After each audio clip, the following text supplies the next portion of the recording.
आज माननीय मुख्यमंत्री जी के पहल से पूरे राज्य के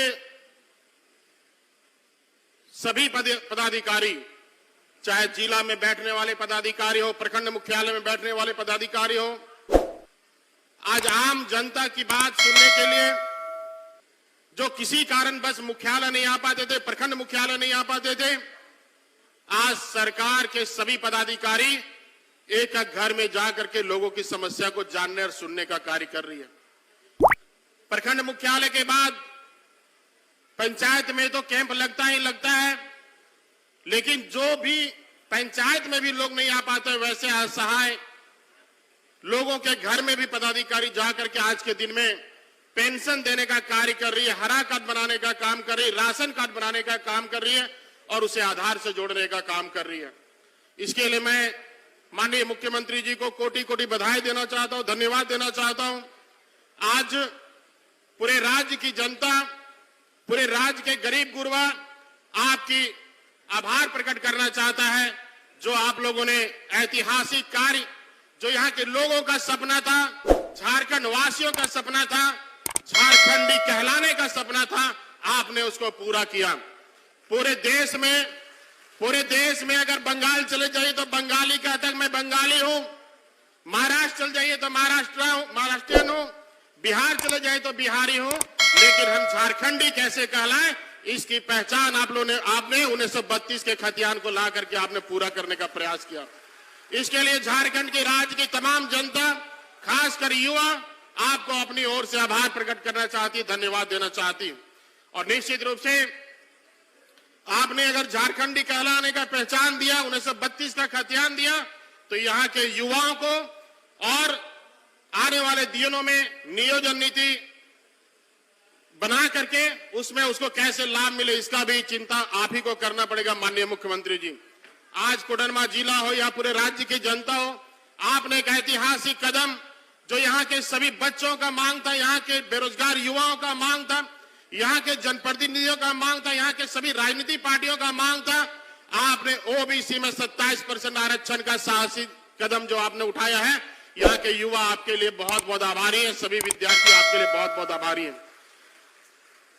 आदरणीय मुख्यमंत्री जी, आप जहां बैठे हैं, अगर जमीन यहां भी खोदा जाए तो शायद यहां भी अबरख निकले, इसलिए अबरख नगरी बहुत बेताब थी आपकी आगमन से।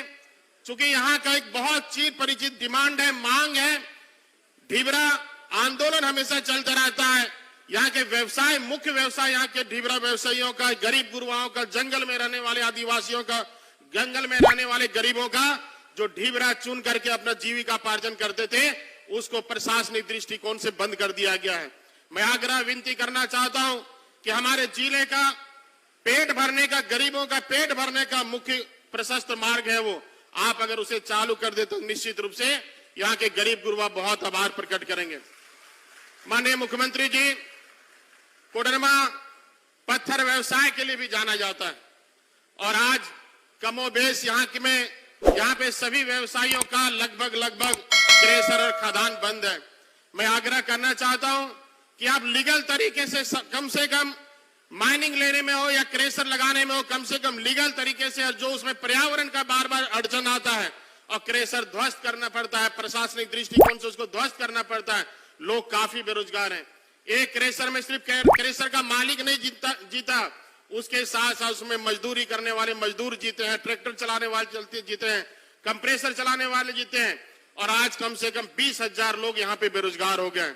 मैं आग्रह विनती करना चाहता हूँ कि आज बालू का उठाव पूरे राज्य में बंद है। आप आवास दे रहे हैं, प्रधानमंत्री आवास दे रहे हैं, अंबेडकर आवास दे रहे हैं, बनाने के लिए मुखिया फंड हो, 15वीं वित्त हो, विधायक फंड हो, सांसद फंड हो, लेकिन कहीं बालू नहीं मिलने के कारण सभी जगह काम बंद है। इसलिए आप लीज करवा दें, सभी घाटों का लीज करवा दें, लोग लीज के माध्यम से लेने के लिए उसको तैयार हैं। माननीय मुख्यमंत्री जी, मैं ज्यादा न कहते हुए सिर्फ यह कहना चाहता हूं कि कोडरमा का धरती पर्यटन के दृष्टिकोण से बहुत ही उपयुक्त है और सरकार का ध्यान पर्यटन स्तर पे भी बहुत है। माननीय उपायुक्त महोदय का बार बार ध्यान पर्यटन पे जाता है। तिलैया डैम हो, झरना कुंड हो, ध्वजाधारी पहाड़ हो, खरियोड़ी हो, चंचला मंदिर हो, सभी जगह अगर सरकार का थोड़ा थोड़ा विकास वहां पे हो जाए तो पर्यटन से रिसोर्स हमारे कोडरमा में बहुत आएंगे। मैं ज्यादा ना बोलते हुए सिर्फ 2 विनती और करना चाहता हूं। चूंकि आज कोडरमा जिले के जितने भी पोषण सखी हमारी बहाल हुई थी, पोषण सखी को सरकार के द्वारा निकाल दिया गया है। मैं आग्रह करना चाहता हूं कि उन्हें भी समायोजित किया जाए और जितने भी दैनिक मजदूर, दैनिक कार्य करने वाले लोग हैं, जितने भी जो पारा टीचर टाइप जो हो, चाहे आंगनबाड़ी सेविका सहायिका हो, चाहे मेडिकल विभाग में फार्मासिस्ट हो, चाहे एएनएम जेएनएम हो, जितने भी अनुबंधित कर्मी हैं, उनको भी रेगुलराइज करने का आपसे आग्रह करता हूं अध्यक्ष महोदय, मुख्यमंत्री महोदय। और एक जो हमारा क्षेत्र का बहुत बड़ा डिमांड है, कोडरमा जिला छोटा सा जिला है और हजारीबाग जिला बहुत बड़ा है और चरकुस्सा प्रखंड वहां पे आता है। चरकुस्सा प्रखंड के लोगों को 150 किलोमीटर हजारीबाग मुख्यालय जाना पड़ता है और चरकुस्सा से कोडरमा की दूरी मात्र 40 किलोमीटर है। चाहे पढ़ने वाले विद्यार्थी हो, चाहे इलाज करने वाले मजदूर है, चाहे व्यवसाय वर्ग के लोग हो, सारे लोगों का बाजार कोडरमा ही है। चलकुस्सा से रेलवे से लोग आते हैं और जाते भी हैं। इसलिए बहुत दिनों से ये डिमांड चल रहा है माननीय मुख्यमंत्री जी, चलकुस्सा प्रखंड को कोडरमा में शामिल कर दिया जाए। कोडरमा में शामिल करने चलकुस्सा की जनता बहुत बहुत आपकी आभारी रहेगी।